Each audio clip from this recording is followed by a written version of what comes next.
I originally planned to make this just a regular video, but I figured it would be much more interesting to do it live so that you can actually chime in and make suggestions and comment on stuff, at the same time. So the first one that you see on the screen there right now, I've made a video about that because one of my subscribers, who's also a blacksmith, made one of these, an Igorot Headhunting Axe. And these are pretty weird. I mean, if you look at the shape of the blade, it's rather unusual for an axe. The handle seems to be made of a tree branch, and you can still see that branch here. They left part of that. I don't know if that's supposed to function as a guard or if it's aesthetic or whatever, but it's pretty interesting. You see that quite a lot. Sawfish sword of Maximilian II, which is one of the most ridiculous things that you can see.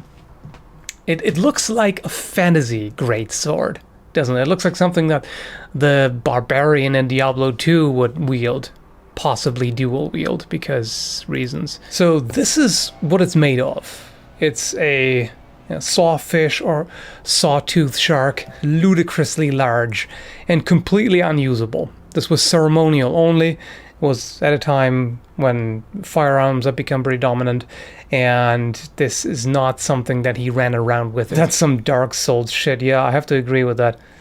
And it does look fishy, doesn't it? Talhofer's Dueling shield.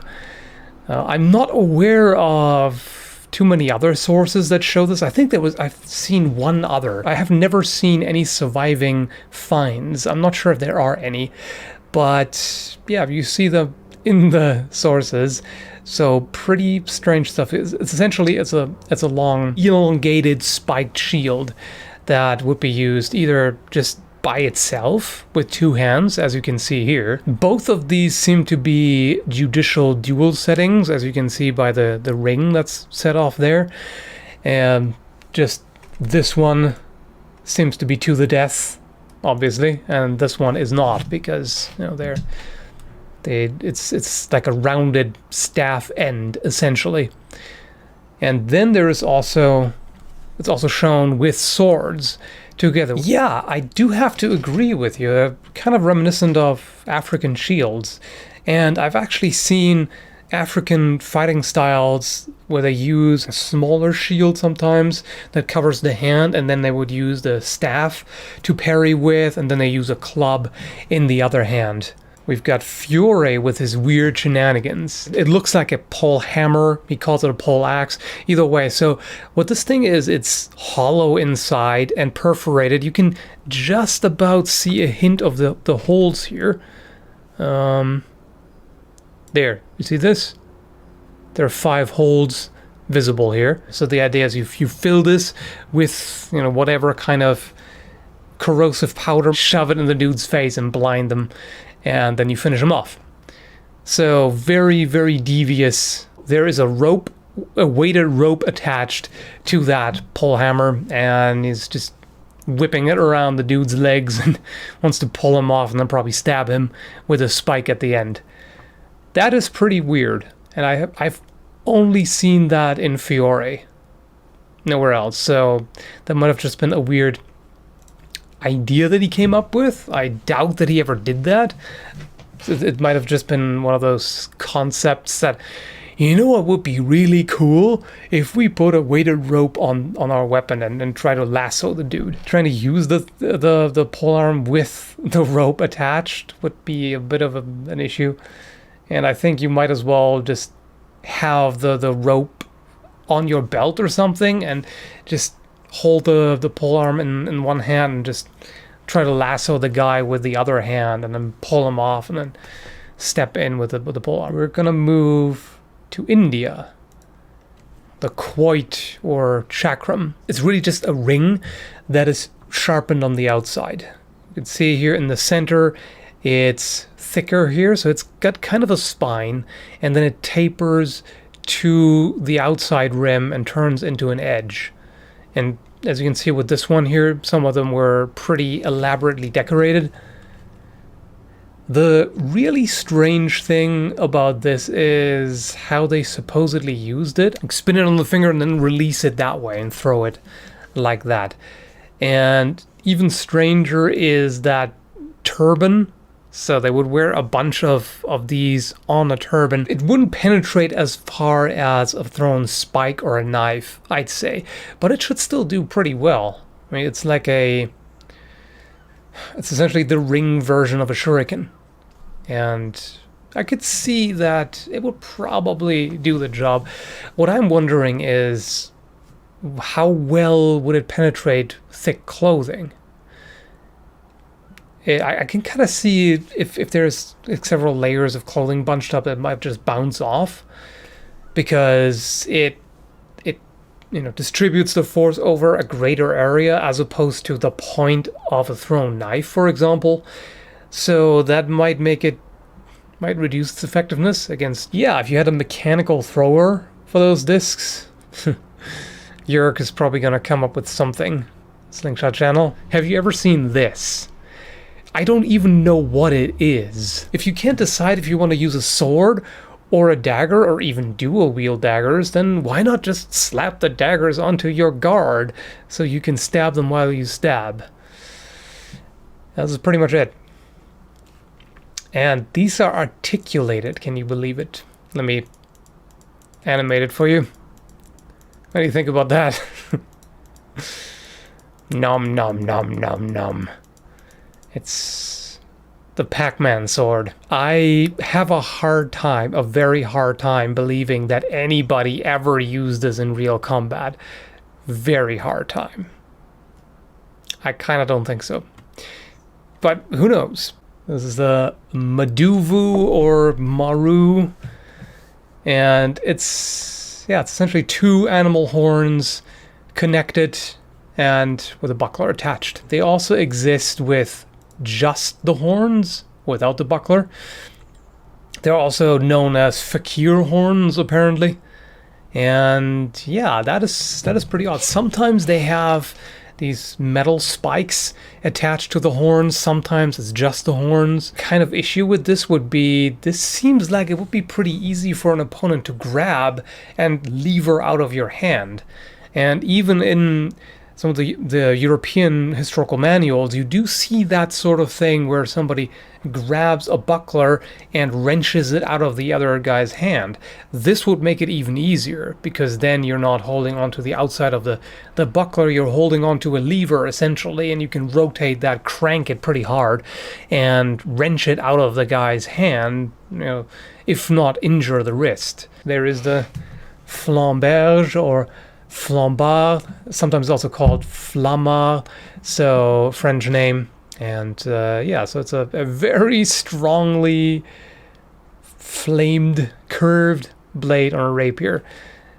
Pretty bizarre. It seems like the strong wave in the blade would really interfere with how a rapier is used, because there's a lot of blade contact in rapier fencing. So it's a lot of, feel the pressure of the opponent and then respond accordingly, constrain the blade. You turn your edge into the flat of their blade, you push it off center, putting the strong of your blade on the weak of their blade, and then you thrust in like that. That doesn't seem like that would work very well, because it's not going to slide smoothly. It's just going to be like That's a very professional impression right there. But it's going to be very bumpy, and there's going to be a lot more resistance. I can't really imagine that you could use this effectively in rapier fencing. Except maybe I could kind of see Spanish/Dutch style with this. Thibaut. Yeah, perhaps. Maybe. Different style could maybe work. But it seems very dubious in terms of effectiveness. Also, considering that it doesn't even have a proper point. I mean, look at how rounded this is. That does not seem like it would make for an effective thrust. You think the tip probably broke? I'm not sure. It looks too rounded for that. It should be more of a jagged or square break. It wouldn't just be round then, unless they filed it down afterwards. The Deerhorn Knives. So these are Chinese. Pretty effective design. You could parry pretty well with that. I don't see the wounding potential as high as some other kinds of blades, because These are not going to enter quite as far as a longer blade. With a top edge here, you could slice, yes. This edge is less accessible because it's relatively short and it's close to the other one. So, I mean, you could probably cut if you hook somebody's arm with it and then pull it forcefully. You could probably get a slicing cut with that. But you also, of course, you don't have the same kind of force that you have when swinging a longer blade like a sword. If you look at it more as a fighting knife of sorts, then it makes sense. I don't know how you pronounce it. It might be something like Lang Xian or something like that. I don't know for sure. But yeah, this is a really bizarre spear with all these metal branches and leaves and whatnot. As soon as the spear point enters, the fork branch things catch and stop it from penetrating more than about this far. They poisoned the branches. I could see that if you fight a naked dude, because even if they sharpened those little triangles, they're not going to cut anybody who's wearing just clothing. So I have a hard time. I guess if you jab it in someone's face, and even if you miss them, then one of the leaves is going to scrape their face maybe and administer the poison that way. I don't know. Primarily a defensive weapon, yeah, I mean, sure. If you don't want to actually kill them, then I can kind of see that, like entangle them. But so it's probably more like a man-catcher kind of thing. Solomon Islands war clubs. Some of them are highly decorated. They got faces. They're painted and carved and all that. These paddle clubs I've seen before are pretty interesting. They also come in a variety of different shapes. These are made of very strong hardwoods, so I would imagine they're pretty effective. They sometimes come with points at the end. There are parrying clubs or parrying shields, they're sometimes called. So these are mainly used for defense, apparently to deflect incoming club strikes. That totally does not look phallic at all, does it?